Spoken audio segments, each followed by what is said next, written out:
What do you think about Bill not letting Patriot scouts on premise at UNC? So petty me loves it. I think it's great. I think it's hilarious. Um, but the fan of me is like, great.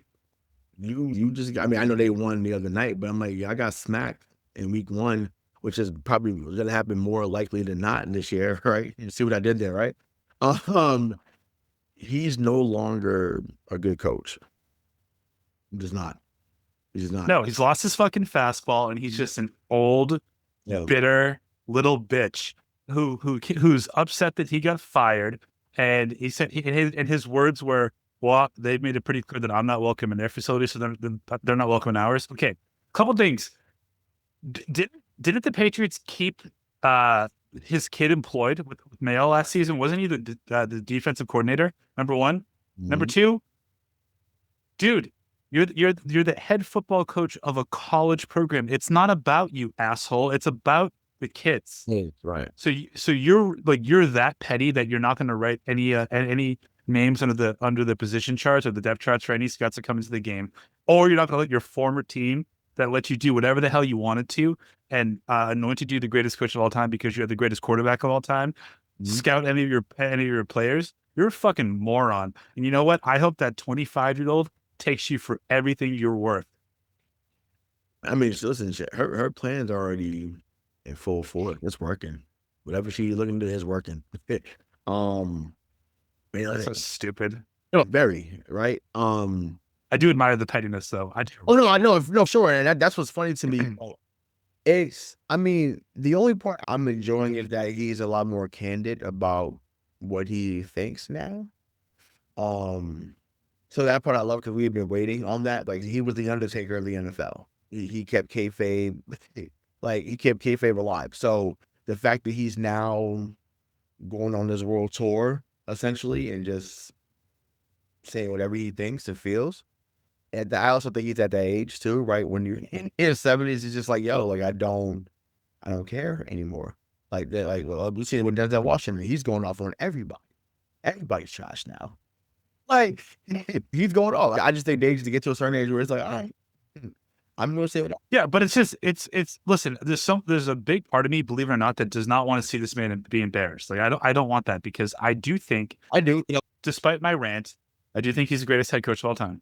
yeah. I do, and I do think that yes, it's because of who he had as a quarterback. But like to see what's happening to his legacy, like again, maybe you should worry less about allowing Patriots employees into onto your campus to scout your football team, and worry more about looking like an absolute effing moron who only practiced 8 scripted plays in his opening game at UNC, and then gets absolutely fucking trounced by TCU.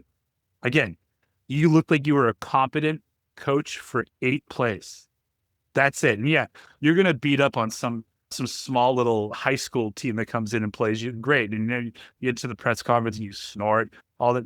Dude, you're it's it's passed you by, Yep. and I'm talking to you, Bill, because I don't think we're ever gonna get you on the show, but if we did, none of this ever happened. You are the reason why you're not in the NFL anymore. You are. Right. And and listen, I to me, it is a shame. You're right. It's a shame.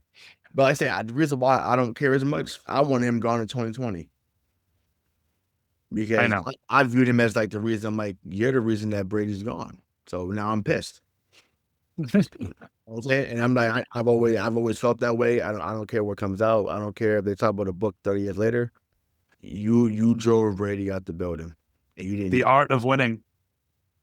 uh, Well, Fucking moron. yeah, this is the art. Like, No, here's what you no, should do, Bill. the art of winning is that you had the best quarterback of all time.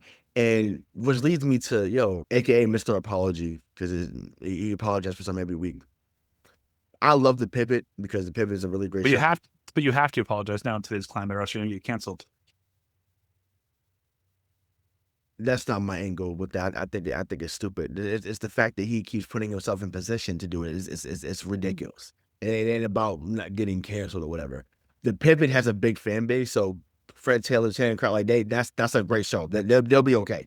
to me, to say that Brady and or Peyton Manning or whatever, or it just wasn't a generational talent because they wasn't as athletic is wild. Because the conversation sparked up about it was Arch Manning. It was it's a generational talent. And I'm just like, dude, like, how do you say that? I said Brady got drafted in 2 sports.